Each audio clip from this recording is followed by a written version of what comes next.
On Friday, February 13th, 1976, General Murtala Muhammed, Nigeria's dynamic head of state, was brutally assassinated. He left his residence in Ikoyi, Lagos that morning, and as his car approached George Street in Ikoyi, a group of soldiers loyal to Lieutenant Colonel Buka Sukadimka suddenly blocked the road. Without warning, they opened fire on the unarmed vehicle. Murtala Muhammed was hit multiple times and died instantly. His aide, Lieutenant Akintunde Akinzehinwa, was also killed on the spot. The assassins fled, and chaos spread across Lagos as news of the coup attempt broke. The coup failed within hours, and Dimka was later captured and executed. But Nigeria was left in shock. Its bold reform-driven leader gone after just 200 days in office. Murtala's death marked one of the darkest moments in the nation's history, ending a promising vision of integrity, discipline, and national renewal.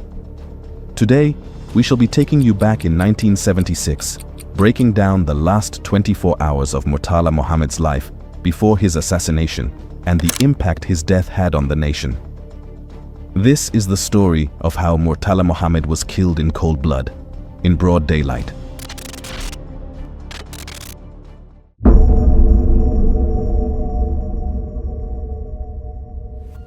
On Thursday, February 12, 1976, General Murtala Muhammed, Nigeria's dynamic and bold head of state, began a day that seemed ordinary, yet would turn out to be his final full day on earth. It was the calm before the storm, a day that carried the quiet weight of destiny. Lagos, the then capital of Nigeria, was already awake before dawn, its streets humming with the sound of early traffic and distant chatter. Inside, Number 1, Dodan Barracks, Ikoyi, Murtala Muhammed stirred from his sleep at around 5 a.m., as he did every morning, guided by a strict personal discipline that had defined his life as a soldier and leader. He began with Fajr prayers, kneeling on his prayer mat beside his bed, his deep voice softly reciting verses of the Quran.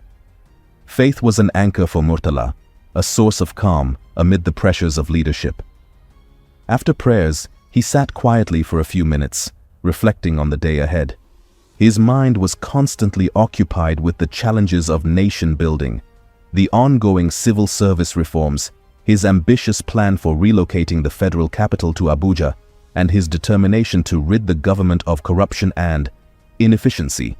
By 5:45 a.m., his personal aide brought him his morning tea and a light breakfast, usually bread with butter and sometimes fried eggs. Murtala was not a man of excess. His wife, Ajuke Mohammed, had already risen too, managing the household and overseeing preparations for the day. Their home, though the residence of the most powerful man in Nigeria, was known for its simplicity and military orderliness. At 6:15 a.m., Murtala entered his study. His military files and daily reports were arranged neatly on his desk. He preferred reading early in the morning when the air was quiet and his mind sharp. His aides recall that he worked through several memos that morning, including one related to state creation implementation and another on the ongoing purge of corrupt officials. He made notes in the margins and signed off a few urgent documents. By 6:45 a.m., he dressed for the day. His appearance was characteristically sharp and disciplined, a khaki military uniform, crisply ironed, with his beret, rank insignia, and polished brown boots. His driver had already brought out his official black Mercedes-Benz 230.2, a simple, unarmored car that reflected Murtala's disdain for extravagance and excessive protection. He believed a leader should not live in fear or isolate himself from his people, a conviction that, sadly, would contribute to his assassination the next morning. At exactly 7 a.m., Murtala left the residence, accompanied by a light convoy, his orderly, his driver, and a single escort vehicle. The roads from Ikoyi to Dodan Barracks were already busy, but as usual, the Lagos traffic police cleared the way for the head of state's passage. Unlike many leaders who enjoyed long motorcades, Murtala's was modest and unpretentious. He refused the kind of elaborate security that his predecessors had insisted on. He arrived at Dordon Barracks headquarters around 7:20 a.m., greeted by saluting guards and the crisp morning air of the barracks. Inside his office, the first order of business was a briefing with his military secretary, followed by a meeting with the Chief of Staff, Supreme Headquarters, Lieutenant General Olusegun Obasanjo. Together, they reviewed several matters of national importance: progress on government reforms, security intelligence, and an upcoming plan to streamline the civil service. Murtala's tone, as always, was direct, assertive, and impatient with bureaucracy. He was known to scold officers who came unprepared or tried to justify delays. By 9 a.m., he convened a short Federal Executive Council session to address pending state matters. Ministers and senior military administrators attended, some visibly tense in his presence. Murtala did not tolerate excuses or corruption. During the meeting, he discussed his ongoing project to reorganize the states and decentralize power, insisting that Nigeria's development must move faster. He reportedly said, "We must not slow down. Every delay takes the country backward." Around 11 a.m., he met with senior civil servants to evaluate the efficiency of new administrative systems. Murtala's purge of the civil service was controversial but decisive. Thousands of officials had been dismissed for incompetence, corruption, or absenteeism. That Thursday, he emphasized that the reforms were not to punish, but to restore integrity and productivity. By 1 p.m., Murtala had lunch, a modest meal, usually rice or yam, with stew, in his private office. Lunch was quick. He disliked wasting time. Afterward, he spent about an hour reviewing reports from the Ministry of Defense and Foreign Affairs, especially concerning Nigeria's growing role in supporting African liberation movements, such as those in Angola and Mozambique. Murtala was a Pan-Africanist who believed Nigeria had a duty to lead Africa's struggle against neo-colonialism. In the late afternoon around 3 p.m., he met with Obasanjo and Dan Suleiman, the Federal Commissioner for Special Duties, to discuss the progress of national projects. Murtala's energy remained high throughout. He was known for his intense focus and speed in decision-making. He disliked excessive paperwork, preferring clear verbal instructions followed by swift execution. At 5 p.m., he concluded official duties for the day. Before leaving, he signed several directives, gave instructions to his secretary for the next morning, and dismissed his aides with a simple nod. He then left the office at about 5:30 p.m., heading back to his residence at Dordon Barracks. Lagos traffic was heavy, but his convoy made its way through without delay. He arrived home around 6 p.m., where his children greeted him warmly. Despite his strictness, Murtala was known to be affectionate with his family. His wife later recalled that he looked unusually relaxed that evening. They had dinner together, rice, stew, and fruits, while discussing family matters. Occasionally, he would joke or tease his children, though his mind often drifted back to work. After dinner, at about 7:30 p.m., Murtala retreated to his study again. There, he went through a pile of official files brought in from the office. One of them was related to the planned establishment of Abuja as Nigeria's new federal capital, a visionary move that would later define his legacy. He also wrote handwritten notes on state budget proposals and reviewed intelligence updates.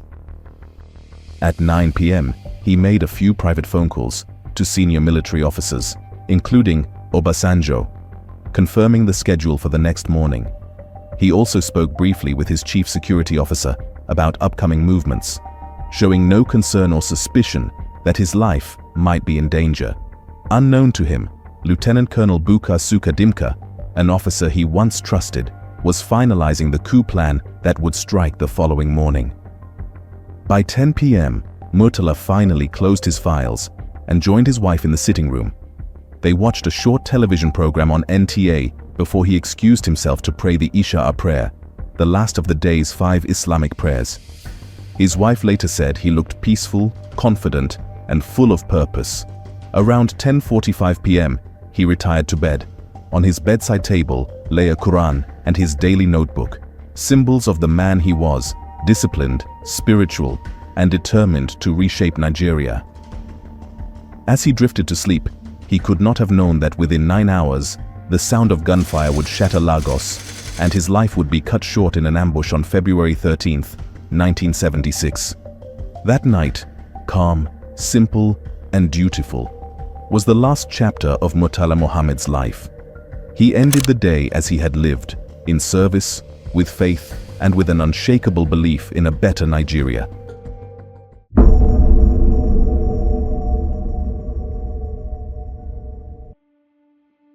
It was a bright Friday morning in Lagos, February 13, 1976.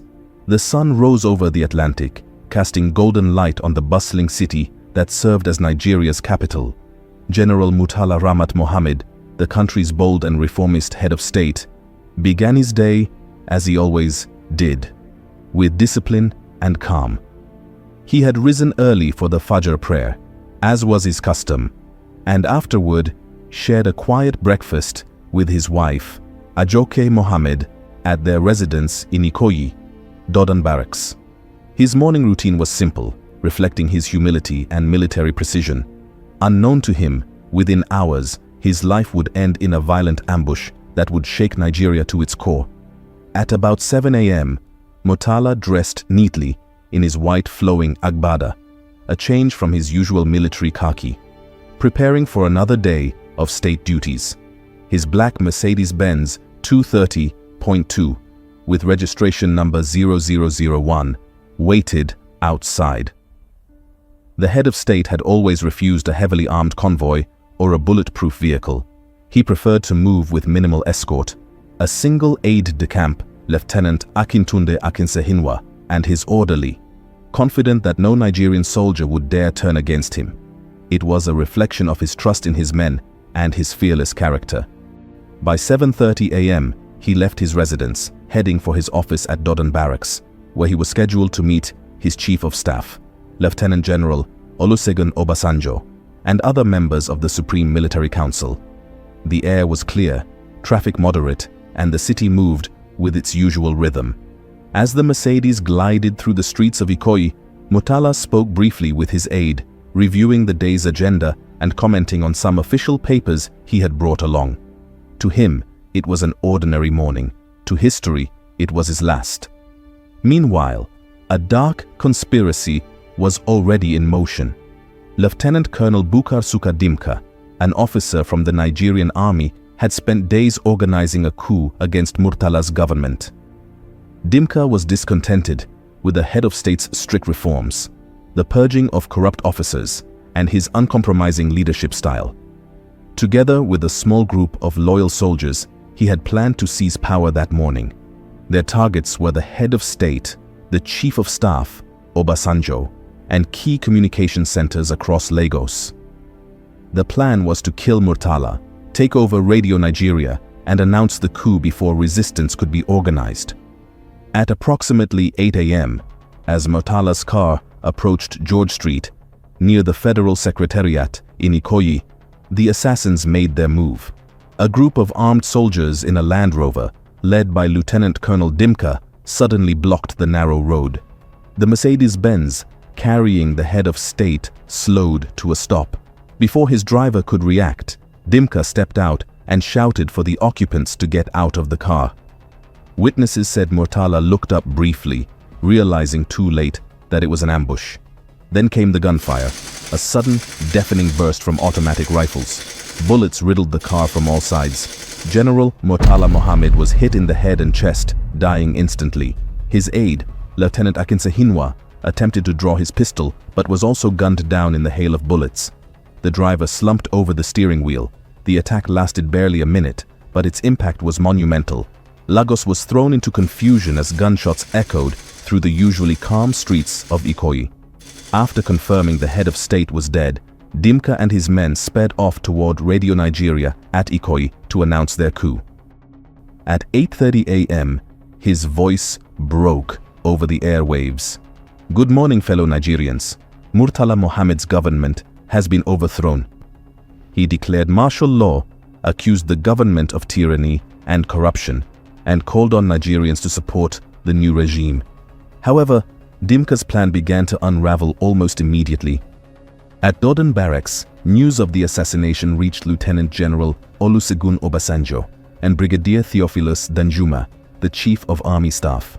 Shocked but composed, they quickly mobilized loyal troops to contain the situation. Obasanjo, acting with remarkable speed, ordered the closure of all entry points into Lagos and instructed army units to secure key installations, including the airport, seaport, and communication centers. By mid-morning, tanks and armed soldiers loyal to the government surrounded the Radio Nigeria building. Dimka, realizing his coup was collapsing, fled the station before he could consolidate power. His broadcast had been cut off mid-sentence by loyalist forces, and within hours, control of Lagos was restored to the legitimate government. Soldiers went door to door, rounding up suspected mutineers. Meanwhile, the body of General Murtala Muhammed was retrieved from his bullet-riddled car and taken to the military hospital in Ikoyi. Doctors confirmed his death around 9:30 a.m. The news spread rapidly through Lagos, then across the nation, like wildfire. Markets closed, office workers wept openly, and traffic came to a halt. Radio Nigeria resumed normal broadcasting by noon, this time announcing the tragic death of the head of state and assuring the nation that the attempted coup had failed. At noon, Obasanjo and Danjuma met with the Supreme Military Council. In a solemn, grief-stricken session, they decided that the government would continue under Obasanjo's leadership, with Danjuma as his deputy. Obasanjo was reluctant, reportedly saying, "This is Murtala's government. We must continue his vision." Within hours, the government declared a state of emergency, and the manhunt for Dimka and his accomplices began across the country. By evening, Lagos was under heavy security. Curfews were imposed, and military checkpoints dotted the streets. Nigerians were glued to their radios as updates came in about the failed coup. Across the country, reactions were emotional and intense. Murtala was deeply loved for his boldness, honesty, and decisive leadership. He had purged corruption, restored national pride, and given Nigerians a sense of purpose after years of drift. His death felt like the death of a dream. Over the next few days, the army intensified its search for the conspirators. Dimka went into hiding, moving between safe houses in Lagos and Benue. But his luck ran out on March 6, 1976, when he was captured in Abakaliki, in present-day Ebonyi State. He was taken to Lagos, interrogated, and later tried by a military tribunal. After weeks of investigation, more than 30 officers and civilians were convicted of involvement in the plot. Dimka and several others were executed by firing squad at the Kirikiri Maximum Prison in May 1976. The aftermath of Murtala Muhammed's assassination left Nigeria both heartbroken and resolute. His death brought Lieutenant General Olusegun Obasanjo to power, who vowed to honor Murtala's legacy. Under Obasanjo's administration, many of Murtala's policies, including the civil service reforms, support for African liberation, and the plan to move Nigeria's capital to Abuja, were fully implemented. Murtala's funeral was held with full military honors. Thousands of Nigerians lined the streets of Lagos to pay their last respects as his body was transported to his home city, Kano, for burial. The emotion was overwhelming. Tears, prayers, and grief united the nation. He was laid to rest as a hero, remembered not for his short time in office, but for the impact he made. By the evening of February 13, 1976, Nigeria had lost one of its most daring and transformative leaders. Yet in death, Murtala Muhammed became a symbol of courage and integrity. His assassination reminded Nigerians that true leadership often carries great risk, but also great legacy. His vision for a united, self-reliant, and disciplined Nigeria would live on long after that tragic Friday morning when gunfire shattered the nation's heart.